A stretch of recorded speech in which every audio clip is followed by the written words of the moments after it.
ফয়জুর রহমান লিখেছেন, আগামী অর্থবছরে দেশি বিদেশি মিলিয়ে 1,13,500 কোটি টাকার সুদ ব্যয় হবে বলে ধরে প্রাক্কলন করা হচ্ছে।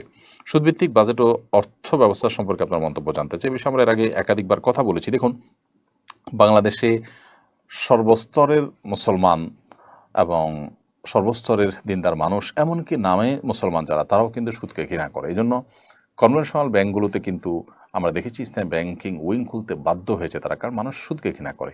এদেশে মানুষ অনেক অন্যায়ের সাথে জড়িত থাকলেও সুদ হারাম সুদকে কিন্তু তারা ঘৃণা করে, এবং আল্লাহ তাআলা সুদকে সবচেয়ে ভয়ঙ্কর হারাম বলে করেছেন বিভিন্নভাবে।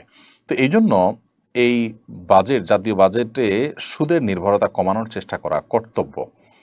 সরকার এবং সংশ্লিষ্টরা যদি এ বিষয়ে দায়িত্বশীলতার পরিচয় না দেন, তাহলে সেটা জনগণের উপর এক ধরনের জুলুম হবে বলে আমি মনে করি। কারণ দেশের মানুষ, তাদের যে চিন্তা চেতনা, তাদের যে আকাঙ্ক্ষা, তার প্রতিফলন যদি আমাদের বাজেটে না হয়, সেটা জনগণের বাজেট হতে পারে না।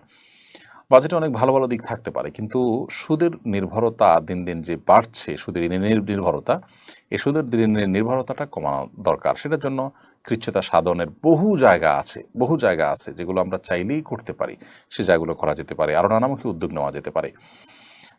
এবং যে সমস্ত দুর্নীতি বিভিন্ন খাতে হয়ে থাকে, সেগুলো যদি কমানো যায়, তাহলে সাধারণ মানুষ স্বেচ্ছায় ট্যাক্স ভ্যাট দেওয়ার চেষ্টা করবে। ফাঁকি ঝুঁকি দেওয়ার, ফাঁকফোকরের যে খোঁজাখুঁজি করে আজকাল মানুষ, সেটা করবে না।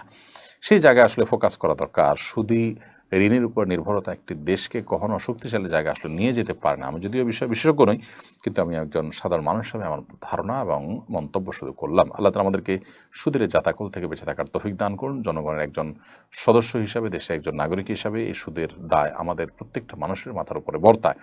অতএব এটার ব্যাপারে আমাদের মুখ খোলা দরকার, কথা বলা দরকার। আমার মতামতটা অন্তত আমার জায়গা থেকে বলা দরকার যে আমি এটার সাথে নাই। আল্লাহ তাআলা দেখবেন যে আমি এখান থেকে মুক্ত নিজেকে ঘোষণা করছি, আল্লাহ এটার সাথে আমি নেই এবং আমি এটার উপরে সন্তুষ্ট নই। এটা আমার অজান্তে আমার উপরে এটা বোঝা চাপানো হচ্ছে।